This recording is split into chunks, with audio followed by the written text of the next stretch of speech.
falar sobre zinco. Zinco é fundamental para a nossa vida. E ainda assim, 2 bilhões de pessoas no mundo têm deficiência de zinco. E um monte de problemas relacionados a isso, que a gente vai falar aqui nesse vídeo. Talvez até você seja uma dessas pessoas e nem saiba. O zinco também é conhecido por evitar e ajudar a combater a gripe. Também ajuda crianças a crescer e até na saúde dos espermatozoides. Muita coisa interessante agora no Fala Lu. Oi, eu sou Lu Haddad, médica livre docente pela USP. Trago aqui um conteúdo sobre saúde, qualidade de vida e esporte, sempre baseado na ciência de forma descomplicada. O que é o zinco? Bom, o zinco é um mineral essencial e que tem um monte de papel biológico no nosso corpo. Ele é um componente para funcionamento de mais de 300 enzimas que precisam de zinco para funcionar, ou seja, o zinco participa de um monte de coisa. Além disso, ele também faz parte da estrutura de proteínas importantes que estão envolvidas na regulação da expressão gênica, ou seja, para crescimento, para criação de coisas no nosso corpo, além de ser fundamental para a função imunológica. O problema é que o zinco, apesar de ser super vital, não é algo que o nosso corpo consegue armazenar de forma muito eficiente, ou seja, a gente não tem grandes estoques de zinco. Tudo que a gente precisa é consumir diariamente a quantidade adequada de zinco. Então, o zinco é sim obtido na nossa dieta. O que mais contém zinco é ostra, tem muito zinco. Fora a ostra, o que tem bastante zinco é carne vermelha, né, de boi, etc. E as aves, que também são boas fontes. Outras fontes de zinco com uma menor quantidade, alguns legumes, nozes, laticínios e em alguns países os cereais são enriquecidos de zinco. Então aqui no Brasil, por exemplo, a gente pode ver isso no rótulo de alguns pães, por exemplo, que tem zinco adicionado. Os vegetarianos são pessoas que têm um maior risco, então, de deficiência de zinco, porque não tem a ingesta da carne. E, além disso, os fitatos, que estão presentes nos grãos, podem se ligar ao zinco, reduzindo a sua absorção. Então, vegetariano tem que ficar atento para tudo que eu vou falar aqui nesse vídeo. Quais são os sintomas da deficiência de zinco? O zinco tem um papel, então, no nosso corpo para um monte de função. Quando você tem falta de zinco, pode aparecer um monte de coisas nos nossos músculos, pele, osso, em vários órgãos, sistema imunológico, digestivo, sistema nervoso central, várias coisas. Uma das características, por exemplo, em deficiência de zinco em criança é falta de crescimento. Sem zinco, a criança não cresce. Infecções frequentes também são comuns em criança com deficiência de zinco. No adulto, a falta de zinco, a deficiência de zinco pode causar, por exemplo, perda de apetite, alteração no paladar e no olfato, igual Covid, não consegue sentir gosto nem cheiro, queda de cabelo. Também apresenta sintomas que são relacionados à parte cognitiva, então é mais frequente deficiência de aprendizado, sintomas depressivos. Isso pode ser sintoma de zinco, mas tudo isso pode ser sintoma de um monte de outras coisas também. Por isso é importante investigar, né? Como são sintomas inespecíficos, mas bastante frequentes, pode ser que aconteça também na deficiência de zinco. E o quão comum é a deficiência de zinco? Pois ela é muito comum.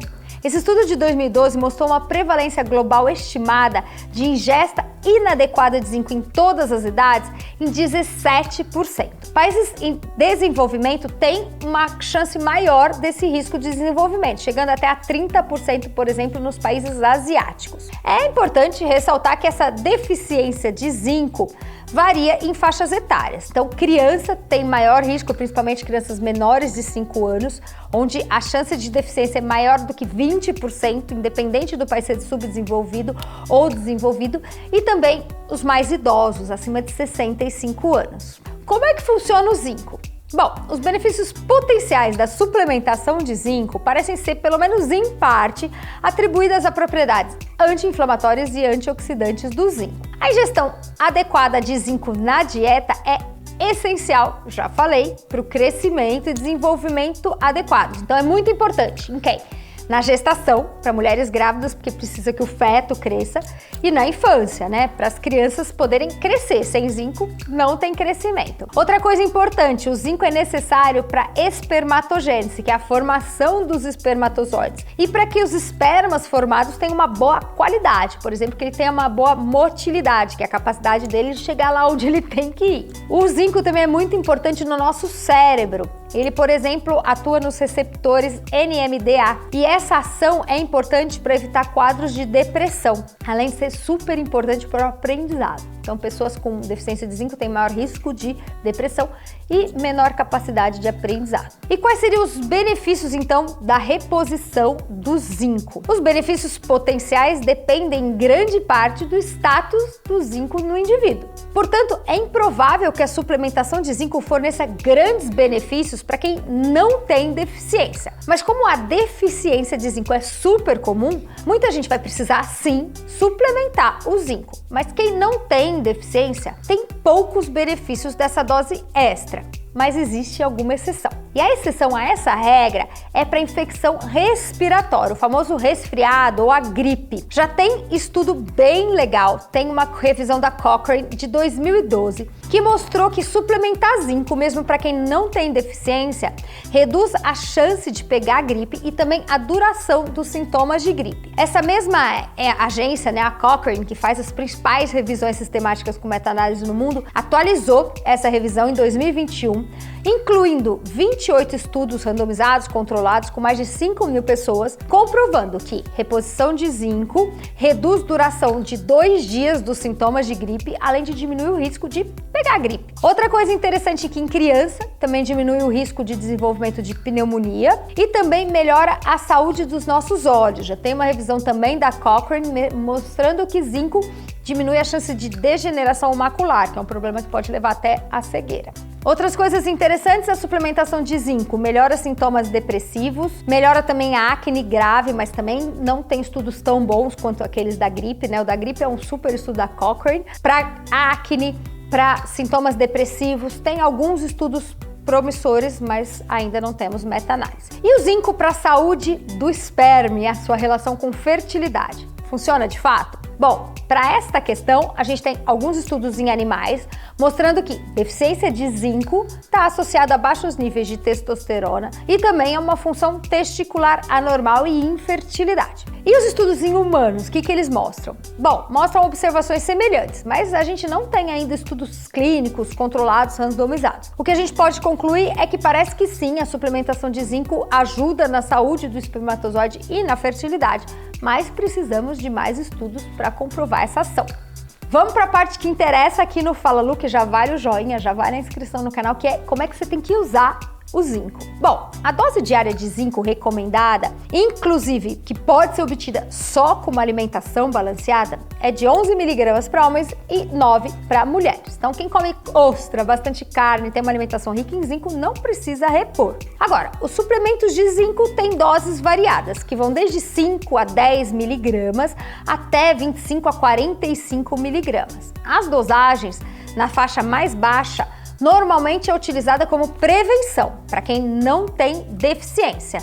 Essas dosagens mais altas, lá perto dos 40, em geral são prescritos para quem tem deficiência de zinco. Então, isso é importante. Quem não tem deficiência não precisa tomar doses altas. Tem que tomar doses baixas, de 5 a 10. Daqui a pouco vocês vão entender por quê. E aí o suplemento de zinco pode vir de diferentes formas. Tem um monte de formas. O importante é que, em geral, a dose que vem na bula, na caixinha do suplemento, vai falar da dose total. E a gente precisa saber quanto tem de zinco elementar, que aquela quantidade que eu falei, 5, 10, 20, é do zinco elementar. Por exemplo, o zinco que vem na forma de acetato de zinco, na verdade, tem só 36% de zinco elementar. Então, se você comprar 140 mg de acetato de zinco, você vai estar recebendo 50 mg de zinco elementar. Pensando em picolimato de zinco, 21% só é zinco elementar. Então, se você comprar um picolimato 237 mg, você também está recebendo 50 mg de zinco. No citrato de zinco, só 11% é zinco. Então, se você tomar 439 mg de citrato, você também está tomando 50 mg de zinco. Todas as formas, tem outras, sulfato, gluconato, você tem que olhar lá na bula. Não é o que está na frente, mas olha atrás, na descrição, quanto tem de zinco elementar, que é isso que você precisa considerar, certo? E o que tem aí no mercado chamado de ZMA. O que é o ZMA? ZMA é um composto que tem o zinco, então o Z é de zinco, tem o magnésio, que é o M, e tem a vitamina B6.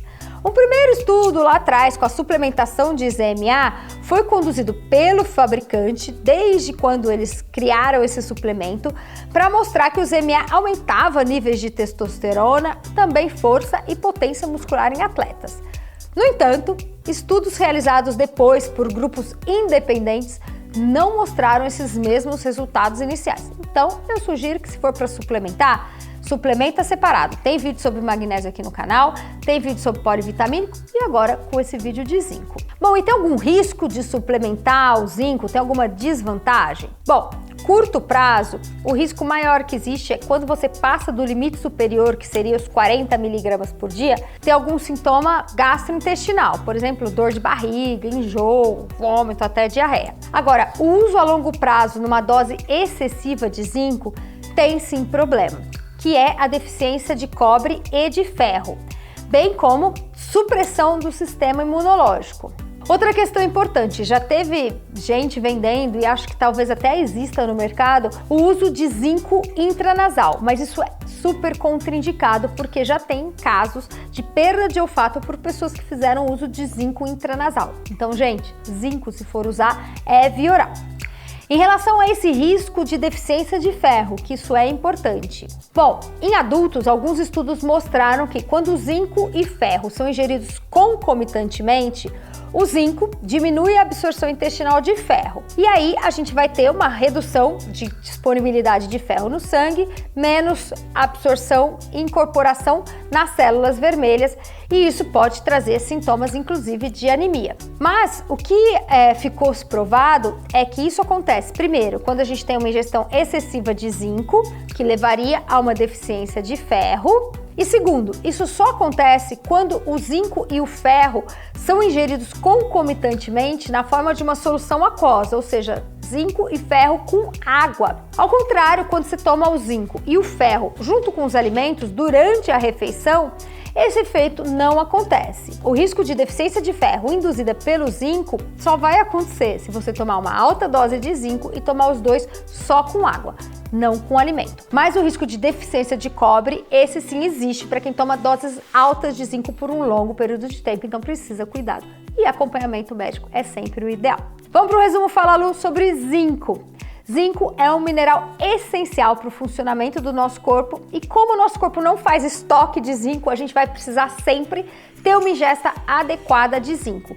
E por conta disso, muita gente tem realmente deficiência e alguns sintomas importantes dessa deficiência que podem prejudicar o funcionamento adequado do nosso corpo. Vale a pena avaliar se você tem ou não a deficiência de zinco através da coleta de exame. E além disso, a suplementação, uma dose extra de zinco, já se mostrou eficaz para prevenir gripe e também reduzir a duração dos sintomas. E aí, gente? Quem já conhecia tudo isso sobre zinco e quem já estava suplementando de uma forma ou de outra. É muito comum ter zinco em algum outro componente de suplementos, né? Junto de fórmulas ou polivitamínicos. Quem usa? Quem usa só na gripe e quem nunca tinha ouvido falar. É isso aí, obrigada por assistir e até o próximo vídeo.